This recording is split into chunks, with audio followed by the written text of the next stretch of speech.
Hello, YouTube. Welcome to your channel. This isn't my channel. This is yours. I'm doing this for you folks.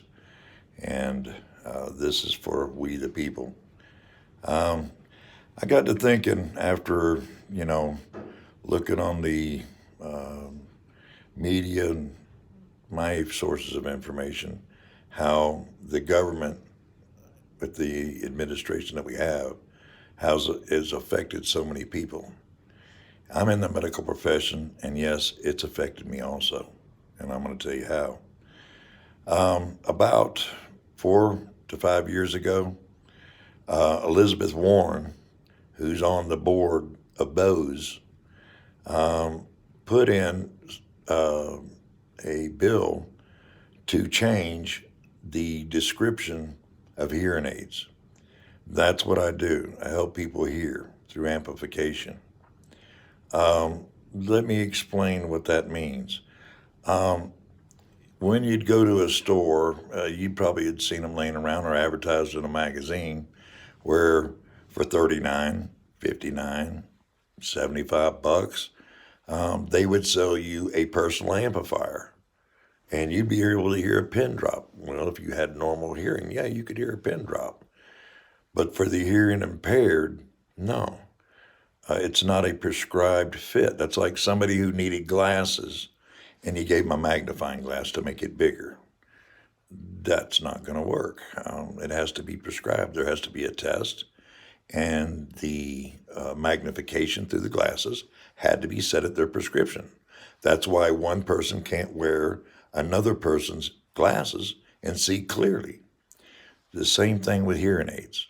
But with Elizabeth Warren being on Bose's board, thought it would be a benefit because Bose was doing it, and a lot of Oriental, the Chinese, Japanese, and Koreans were building personal amplifiers or just things that made it loud, like a magnifying glass. They made it loud to be able for hunters or somebody with normal hearing to have enhanced hearing. So they tried to come into the United States and say they were hearing aids. My profession fought it.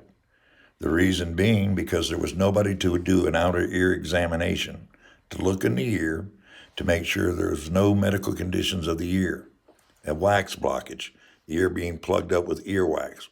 Many a times people think they're losing their hearing and it's as simple as an earwax plug, which is removed, the hearing comes back. A perforation or hole in the eardrum happens many of times. Then they'll take the ear, they will cut behind it and graft skin from the neck and put it over the hole. It will heal and no more ear infections, things like this.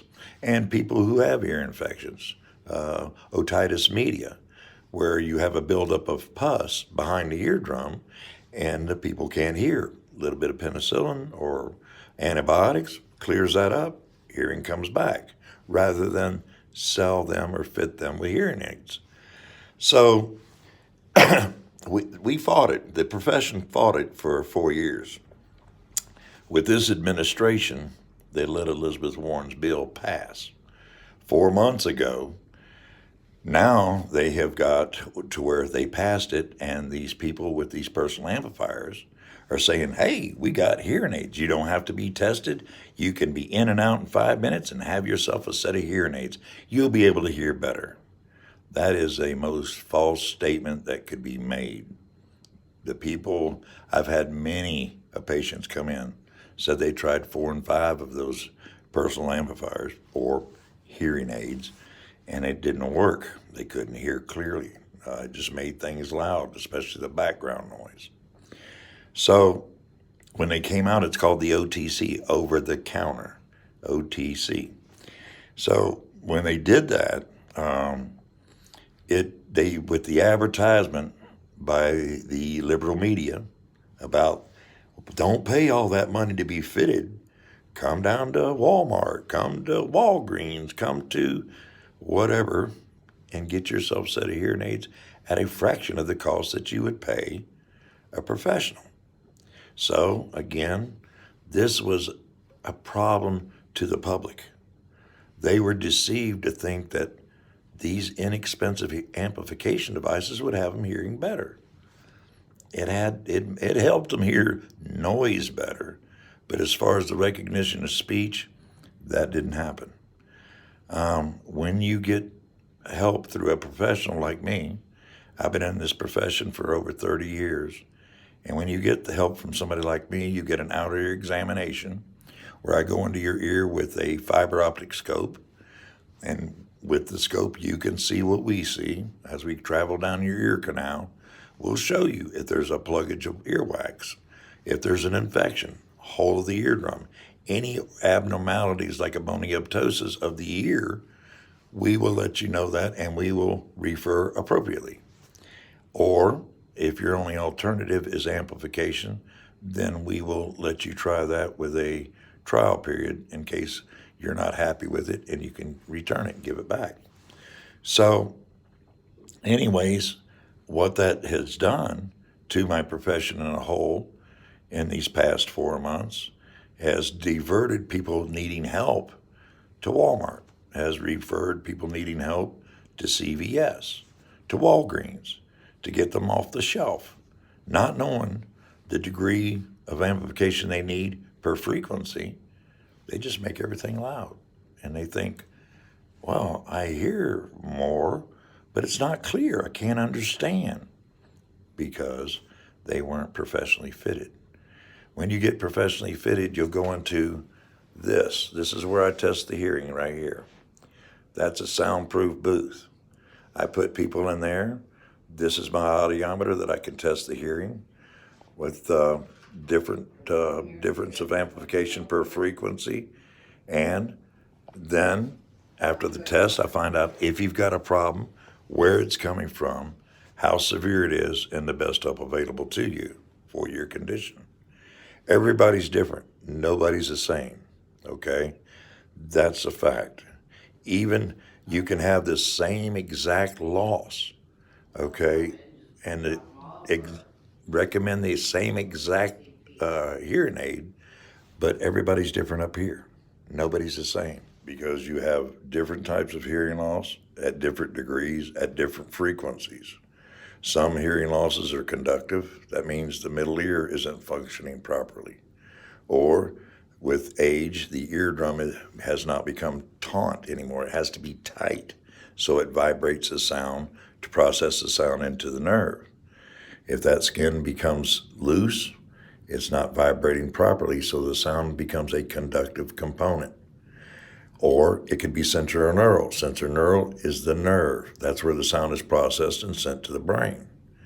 Okay, you need a professional to be able to determine, like I said, if you've got a problem, where it's coming from, how severe it is, and the best help available for you. And there's probably thousands and thousands of different hearing aids for different types of losses. That is our profession, where we decide what would be best for you, the hearing impaired. I know what it's like to live with a hearing impaired person, as I grew up with a father who was hearing impaired. That's what kind of motivated me to get in this profession.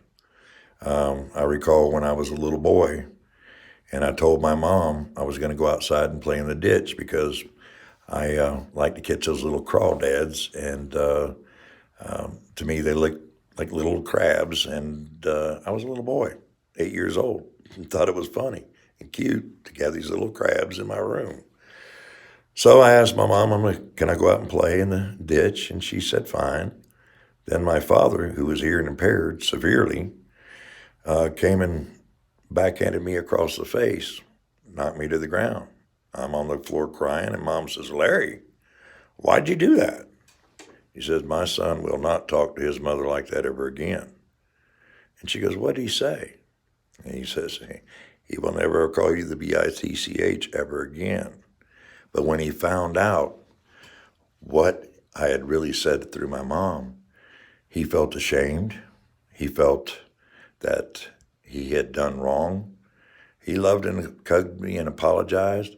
But what he did, the psychological part of it, he started excluding himself from conversations, especially when we would say dinner and you wanted him to pass the roast beef. say, "Hey, Dad, can you pass me the dish?" He'd go, "Fish, we're having beef." And we'd all laugh. I was 8 years old. My brothers and sisters, they were young. We thought Dad was crazy, you know. I said, no. So what happened is he excluded himself from conversations because he no longer trusted what he heard.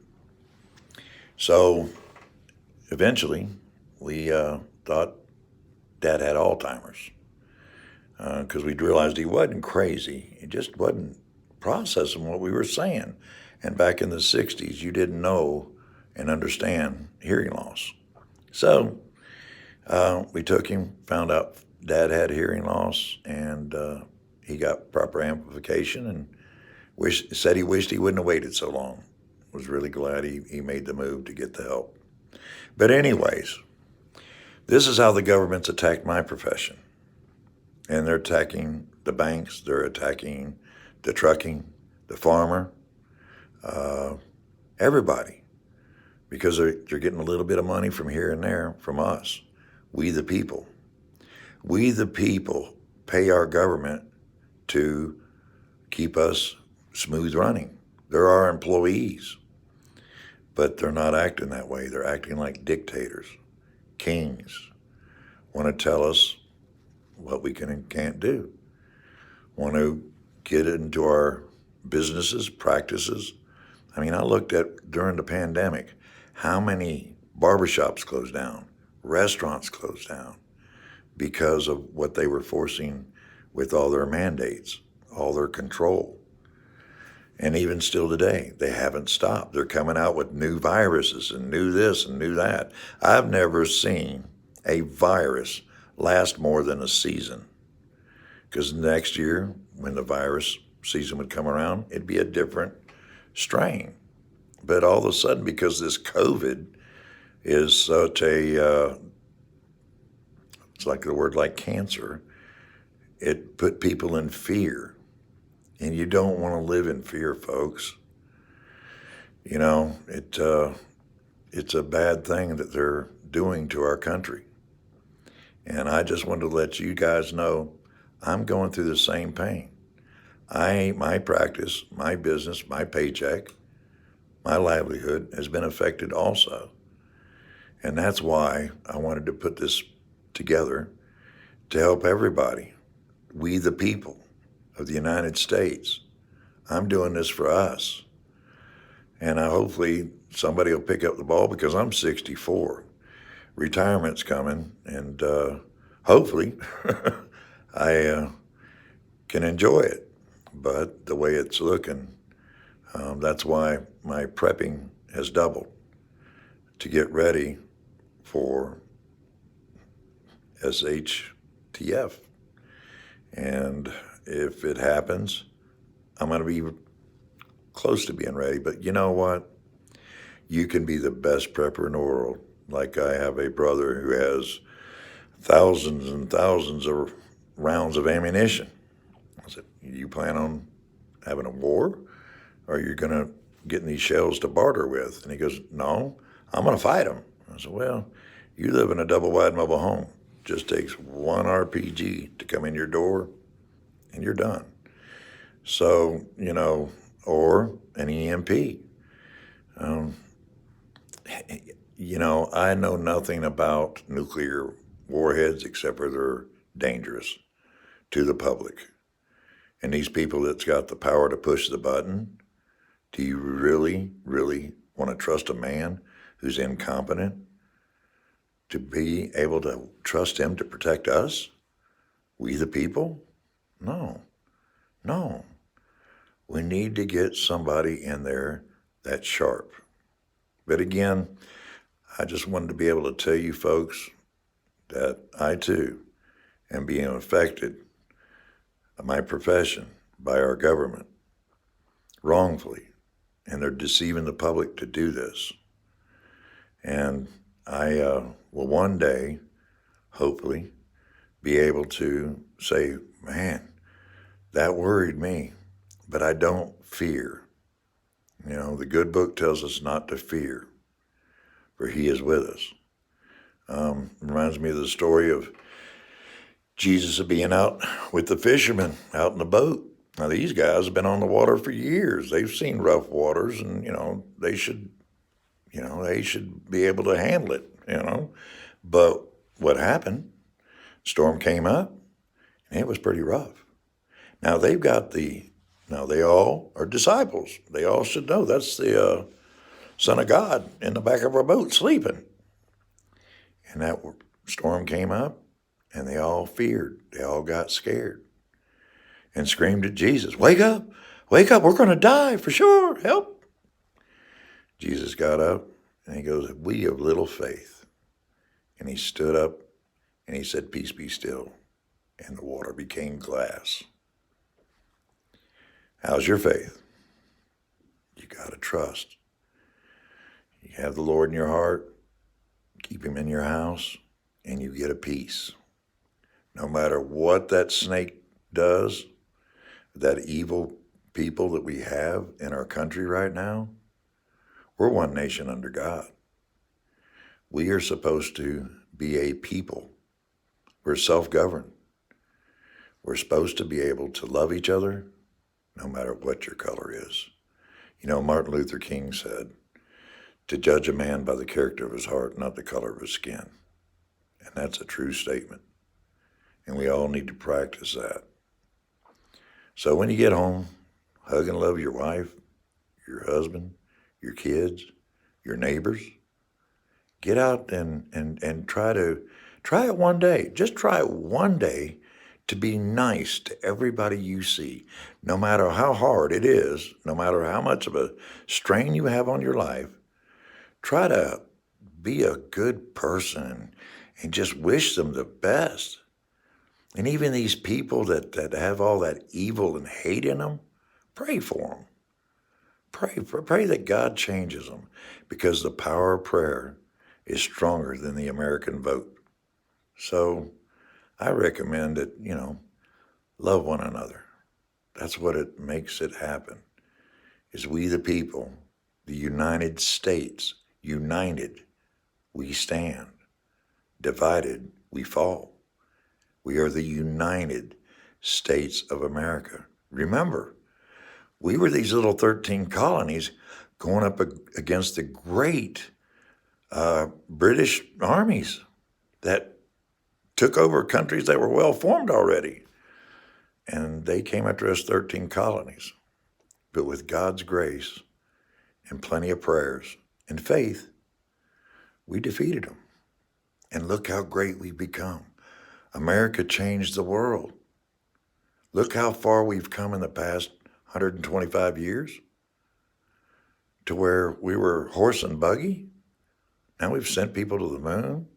Now we have artificial intelligence, which that's a whole new topic in its way. That's the demon that's coming after us. Anyways, that's another topic. But anyways, God bless. I wish everybody the best day. I wished I could give you more information today to help you in your pains and sufferings that you're going through. But again, I feel your pain too. I know what we're going through. And I'm going to every day try to post something, try to dig up more information than I can to help you. One more thing. I want to real quick just show you what an outer ear examination is.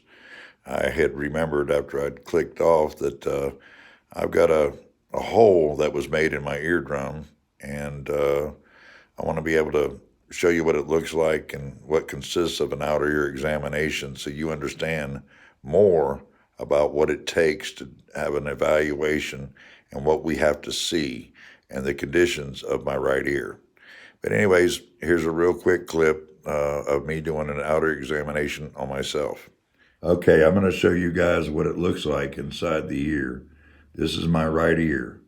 I had damage when I went scuba diving, but the hole is healed now. But I'm going to show you what it looks like. Now up and around the curve. Okay, there's my eardrum. If you notice the big black dot, that is the hole that was in it. But see how it shines in the center? That is skin that has grown in there. The two white dots, that's what a calcium deposit on the eardrum looks like. Now I'm going to show you my other ear, which is a healthy eardrum. Now that is a healthy eardrum. It's nice and clear. The lens is starting to fog up a little bit, but you'll notice the middle ear bone that goes from very center up to 12 o'clock. That's a healthy eardrum. That's what we want to see when we go into somebody's ear. Anyways, I hope this has been informative and it's giving you an insight on seeing how this government affects other people and their livelihoods and lifestyle. But anyways, I thought I came up with a pretty good idea. I've created a email where you can send pictures, your story, your phone number if you want to do a conversation on this channel. And we'll talk about what you're going through, what your experiences are. I'll post your pictures on my channel or on our channel and put you out there so everybody can see what's going on in your neck of the woods, how well you're doing or bad you're doing, however. So it's Uncle Pete Prepping at yahoo.com. Again, that's Uncle Pete Prepping at yahoo.com. Send your comments, or you can leave comments down below. Like, share, and subscribe, and I'll keep you posted on everything that's upcoming and going. And here pretty soon, the next video or two, I'm going to show you folks some of the prepping I've done. Some of the things that I'm doing as far as being able to survive the SHTF. So, again, I wish everybody the best. May the good Lord lay his hands on you and keep you safe. Until next time, I'll see you later.